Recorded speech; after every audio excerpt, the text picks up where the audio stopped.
What's going on, y'all? I am back with another free agency updated video for you. Today, I went through all 32 teams' NFL salary cap space. I did some cuts. I did a couple of trades that it seems real likely, restructures, extensions, and yeah, I pretty much fixed the cap for every single NFL team. So let's go ahead and go through it and get an updated look at each of the free agent positions and see how much better they are now that some bigger names have hit the market. Starting off with the team with the worst cap space, and that's kind of the trend going down, except a couple teams I was like, just had to call a timeout and go past them and come back to them.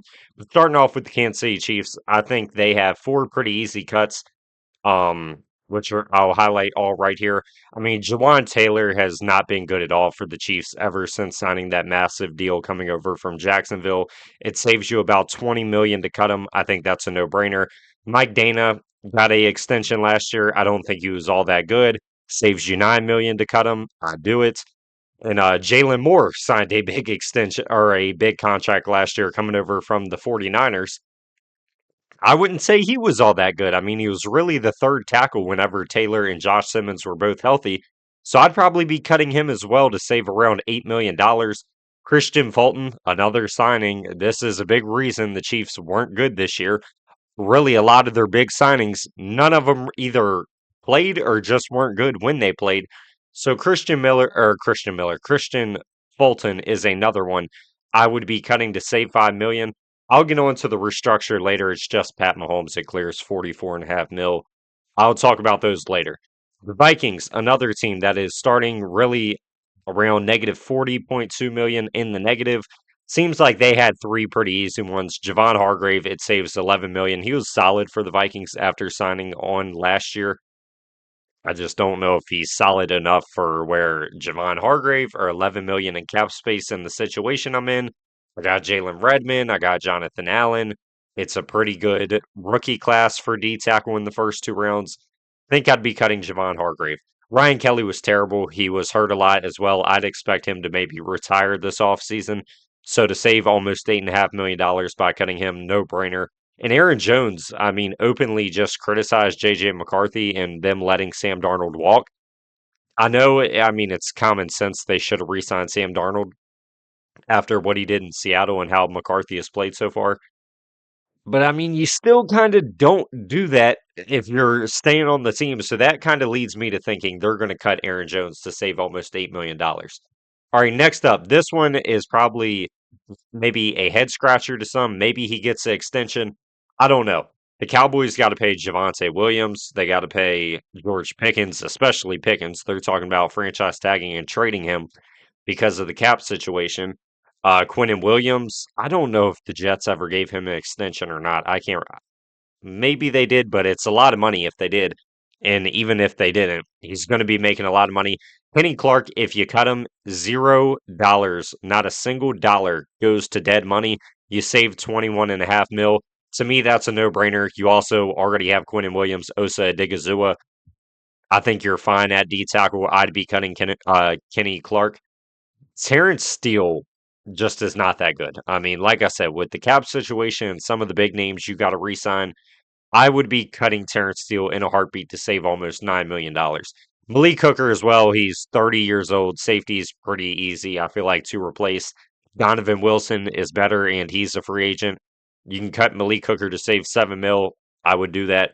Down to my Miami Dolphins, and this is the first time you'll see the post June 1st cut get used.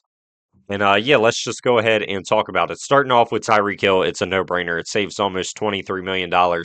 He had that brutal injury week 4 against the Jets. He probably won't even be healthy at the start of next season. The cap situation's bad. You're going into a rebuild. Tyreek, truly thank you for 2 amazing seasons in one and what, 1/4 of bad, but those two historic seasons will always be greatly appreciative of. Jason Sanders didn't even play last year. You can cut him to save 4 mil. I think that's a no-brainer. Bradley Chubb is one where it feels like the contract just keeps getting more and more expensive down the line, but it really comes down to Tua. If you're going to post June 1st cut Tua, which it feels like as of right now, nobody's going to trade for him, and even if they did, the money you're going to have to eat a ton. and a move wouldn't be able to be made until after June 1st. Like I said, June 2nd because of the contract. It feels like he's going to get post June 1st cut. That's going to be a negative 11 mil. You're going to have to cut someone else to equal that out. Bradley Chubb, it would save over $20 million if you do so. That's going to be enough money to sign your rookie class and your practice squad. I think by default, he doesn't fit the window. Bradley Chubb will be cut if, like I said, if Tua is a post June 1st release. Taylor Decker for the Lions, it felt weird to do, but the Lions are in the negative. They got to clear space. Taylor Decker wasn't all that good this previous year. He's 33 years old. I think he could potentially retire, but hey, as of right now, he's not. So we're going to go ahead and release him to clear money. Dawson Knox and Curtis Samuel feel like two no-brainers for the Bills. Dawson Knox, I know Bills fans love, but to save almost 10 million for a backup tight end, like what are we talking about? Curtis Samuel hasn't had any role in Buffalo since signing over there. 6 million no-brainer. The Packers, this is probably my biggest like, hey, if I'm wrong here, that doesn't surprise me. But they need cap space, and you got like Rasheed Walker, you got Walker that are free agents. So you do need money. So Rashawn Gary to me isn't the one I'm questioning. That to me is a no-brainer. He had no impact on the team last year, and it's been that way for like 2 years now. To save 11 million to cut him, that's easy. Elton Jenkins, though, he is probably your best interior player. He's 31, so he could have a couple good years left. It does save almost $20 million. So with a team like the reason I cut him, do I ask myself, would I rather have Elton Jenkins for 19.5 mil, or would I rather sign Rasheed Walker for 22, 23 mil a year? The answer is Rasheed Walker every single day of the week. Quay Walker for 16 to 18 mil a year. The answer is Quay Walker. You've been investing in the offensive line a lot. Jordan Morgan, Anthony Belton, I'd assume, would replace Walker if he's not brought back. But yeah, Elton Jenkins, it just seems like this could be a smart cap move, even though he's still a very good player. The Texans, I think, two no brainers. Maybe Mario Edwards could stay on board for 4.5 mil, but I mean, you need cap space, so then again, maybe not. Joe Mixon didn't even play this year. The injury, we have no idea what's going on there. Easiest cut of my life to save $8 million. On to the New York Giants. So yeah, here's the first trade you're gonna see. James Hudson to save 5.5 mil as a backup tackle to me is a no-brainer. Devin Singletary as a third running back to save over 5 million, no-brainer. Kayvon Thibodeau is the big fish here. You drafted Abdul Carter third overall. Brian Burns is one of the best pass rushers in the league. Kayvon's on that 5th-year option. If you trade him, you save $14 million. I think you trade him. I know he's good. I know he's young. I think you rather maybe get yourself a third round pick, which you don't have right now. And yeah, you just look elsewhere, in my opinion. I mean, Kayvon obviously is a good player. He fits the win now mode. I just think it puts a big handicap on what Abdul Carter can do as a player, as a pro. If Kayvon Thibodeau is always in front of him, he's not going to be someone you re sign anyways next year. So yeah, let's go ahead and trade him and save $14 million. Ashawn Robinson, I thought was solid for the Panthers, but for $10.5 million, to me, that's a no-brainer. Same thing with Michael Carter. You traded a day 3 pick to get him to make a Super Bowl push. Ended up not paying off for you, but I mean, to cut him to save $9 million with your cap situation and bigger needs on the roster, I think that's a no-brainer. Kirk Cousins, it sounds like, is already going to be a post June 1st cut. His time in Atlanta is done. Rightfully so. It saves you so much money. I don't care who you're starting at quarterback. They can probably give you similar to Kirk Cousins. Darnell Mooney, I actually didn't do, but I put on here because I thought it was enough of a conversation to be had to potentially cut him to save $7.5 million, considering where the Falcons cap situation is at and what he gave you last year. I mean, he really didn't offer a lot at all for you. Michael Pittman Jr. was a tough cut for the Colts. I mean, he's been so good for so long for them. So, I mean, but to save $24 million, considering some of the free agents you got in your current cap situation, I don't think you keep Michael Pittman for that price tag. Maybe he takes a pay cut because it sounds like he does want to be in Indianapolis, but maybe he doesn't. I mean, that's a lot of money. Kyler Murray's not going to be a Cardinal. I don't think they try to work it out with Mike LaFleur at or with the new system. Here, give me a 1 second. I need to see something real quick.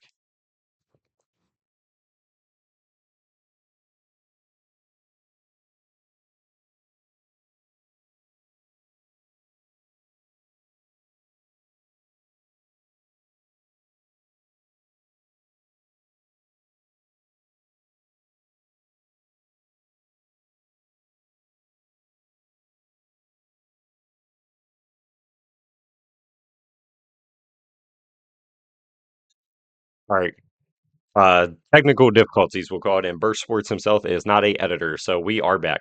Like I said, Kyler Murray, I don't see staying with the Cardinals' new regime. I mean, it hasn't been good since what 2021, 2022. It's time to move on. Sean Murphy Bunting, I think, was out all last year with an injury, so to save $7.5 million, I mean, to me, that's a no-brainer. Garrett Bradbury, I'm all hands on deck with moving Jared Wilson to center because he cannot play left guard. And I think you found that out the hard way through the playoffs and really a lot of his rookie season. So Bradbury to save 5.5 mil, 5.7 to be exact, I think it's a no-brainer. Brandon Ayuk's time in San Francisco is done. It sounds like, or it doesn't sound like it. The only way to really move him is if you get a trade partner or you post June 1st cut him. I don't see anyone trading for him. He hasn't played football in almost 2 years at this point. So yeah, we're going to be just post June 1st cutting him. Jonnu Smith with a new system coming into Pittsburgh. Darnell Washington, I'd assume, is going to get a contract extension. Pat Fryermuth already got an extension. Jonnu's 31, didn't really do a lot in his one and only season in Pittsburgh. So to me, I would be cutting him to save $7 million. Darius Williams for the Rams, it kind of feels weird to cut him because Jacoby Durant's a free agent. I think Emmanuel Forbes has some type of restriction, so he'll be back. But no, Jacoby Durant, Akello Witherspoon, Roger McCurry, your whole corner room is already free agents. So yeah, I mean, in order to re-sign those guys, I think you would cut Darius Williams for 7.5 mil. All right, Orlando Brown might be one that's not likely to happen. But to me, it should happen. I don't think he's all that good at all. I think he's one of the most overrated players in the National Football League. The Bengals' offensive line has got a little better, but it's not great to me. I think there's probably better options you could look at in the draft, potentially in the second round at 43. I would probably cut him to save over $14 million. Like I said, I'm just not a big fan of his game. Uchenna Nwosu is another one that there will probably be a lot of bias with since he had the touchdown in the Super Bowl. But I mean, he doesn't have a big role with the Seahawks. The Seahawks probably have the most important free agents on market out of any team when you think of Rashid Shaheed, Kenneth Walker, um, Tariq Woolen, Josh Jobe, Kobe Bryant. They have a ton of guys. Boye Mafe. It just seems like you can't be paying a Chinna Nwosu over $11.5 million. So go ahead and cut him. Marshawn Lattimore was the easy cut. He's given the Commanders nothing. One of the worst trades in recent memory to me. The Saints absolutely robbed them to cut him to save 18.5 mil. No brainer. Jermaine Johnson's another Kayvon Thibodeau. He's a fifth-year option guy. Like, is his future in New York? Probably not. I mean, are the Jets probably going to take an edge rusher second overall? Yeah, I would say so, whether it's Arvell Reese or Ruben Bain.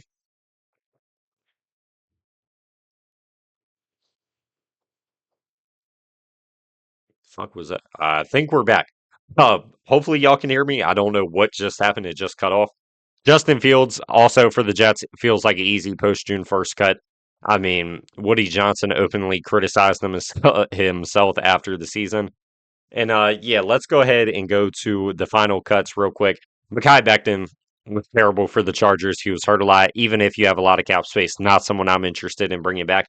Dante Jackson, you could talk me into keeping for $6 million. I would definitely maybe be interested in that. I just figured the age and the more talented corners available. Maybe the Chargers up their budget and go pay one of those guys. Bradley Bozeman for $6 million. He sucks. There's no way.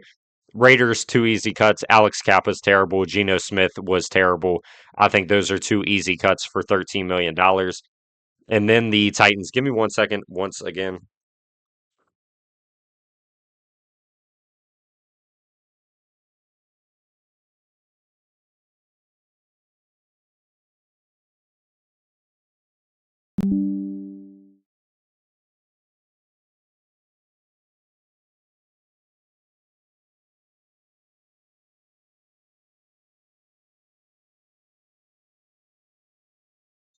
Might be time to start paying an editor because Birch Sports Dog's going crazy. All right, let's end off with the last three, and they are three big names. But even though the Titans have over $100 million in free agency cap, I mean, Calvin Ridley's coming off a brutal injury. He hasn't been good since he got to Tennessee. $13.5 million. I'll take that all day and pay a better receiver. L'Jarius Sneed really has not played his whole tenure in Tennessee since they traded that third round pick for him.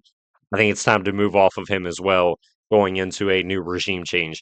And Tremaine Edmonds for the Bears, he was really, really good a couple seasons ago, but it just was not good at all this year.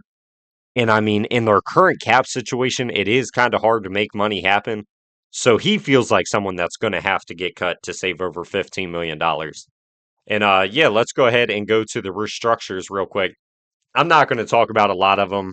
I mean, like, if you see a very good player, then yeah, like you can afford to restructure them. And yes, I did look at future years cap space, so I'm not hurting them in the future by doing this. All the teams that I restructured for had money next year and the year after, so they're not hurting. But like the first three, the teams need cap space, or the first four really. You need cap space. There you go. I mean, these are four cornerstone franchise players for these teams. The Dolphins had to extend all three of these players to create what is that? Over $20 million. I mean, Minka Fitzpatrick, I think, earned it on last year. Aaron Brewer is one of the best centers in football, and same thing with Jordan Brooks at linebacker. So felt like no brainers. Walker Little, I didn't really not like restructuring him, but it was only $7.5 million. So if you end up cutting him next year, it's not going to hurt you too bad, but you just need cap space. And Trayvon Walker, I think, has definitely earned an extension in Jacksonville. So if their name's in blue, it's a contract extension. So, and they need cap space bad. So to save over $11 million, I think you do that all day. Like I said, the next bit of guys, like all these teams, just need cap space, and they are all cornerstone players. Denzel Ward, I'd be the most weary on, but the Browns need space so bad that maybe they trade him instead. So hopping down here to Jordan Davis, I mean, he's been really good for the Eagles as of recently. It would save them over $9 million and create more space this year. And I feel like their books aren't too bad considering they'll be probably moving off people like AJ Brown next year. So yeah, I felt fine with that. Tampa needed cap space. Baker and Wirfs, they're staying. Minor staying. Milton Williams staying. Nick Bosa staying. Puka, I think it's time for him to get his payday. Yes, it only saves $3 million, but this feels like the right off season where you give him the bag before it gets even bigger next year. Rob Havenstein retired, so congrats on a great career to Rob, the last true St. Louis Ram. But yeah, he is now gone, and I think that's fine. You were going to cut him anyways with Warren McClendon emerging as a stud. Chris Lindstrom, very good right guard. Falcons, I think, create more space by doing that. Dax Hill, I think, has been one of the better players in the Bengals secondary. This is what his last year under contract. So to save $9 million this year by going ahead and extending him and getting the jump on it, to me, that feels like a no brainer. JSN and Devin Witherspoon, I think this is probably where Seattle gives them their contracts. And rather than pushing it down the line, like I said, Lamar Jackson, it saves over $38 million. This gives the Ravens a ton of cap flexibility for this year to make some moves. So if he's out here, or if there's stuff out here you want, like right guard, an edge rusher, maybe a left guard, you want to pay Tyler Linderbaum, maybe you want a bigger wide receiver, you probably got to restructure to Lamar to do all that. Jalen Johnson and Joe Tooney. Joe Tooney, arguably the best offensive lineman in the league this year. So 7.5. Jalen Johnson was hurt a good bit, but I mean, he's still, to me, a cornerstone of your team. So I feel fine doing that. And then, yeah, Chris Olave, it saves over 11.5 mil to extend him.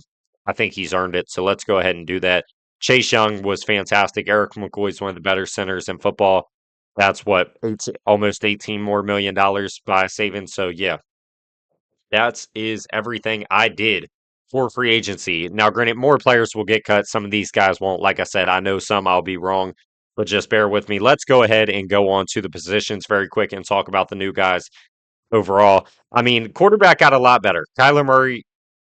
Did Kyler Murray? I cut him, did I not? Or did I put trade? No, I did put trade for Kyler. And the thing I did with Kyler, you'll probably have to pay half his salary. It's $34 million. I think a team will probably pay 17 million or maybe less for Kyler Murray. So I gave the Cardinals half the money though from trading him. Because I do think someone's going to want Kyler. Like I said, Tua, the way the contract's laid out, probably a post June 1st cut. Justin Fields, Geno Smith, Kirk, all these guys I'd assume are post June 1st cuts. Outside of Geno, you can probably just cut him flat out now. So yeah, the quarterback class is looking a little bit better, but still pretty bad. Running back wise, you got a couple veterans added with Aaron Jones, Joe Mixon, and Devin Singletary. The cream of the crop still up top. I don't think any three of those guys make my top eight. Maybe Aaron Jones gets close to like the Rashad White range. but I'm still not big on him considering his age at this point. Wide receiver, you got some bangers of names. Brandon Ayuk, I have no idea what's there. Calvin Ridley can't stay healthy. Tyreek Hill, what's he look like after the injury? But these are big names, and I'm sure every single one of these guys will be signed before June, I'd bet, outside of maybe Curtis Samuel is left behind for a summer roster spot.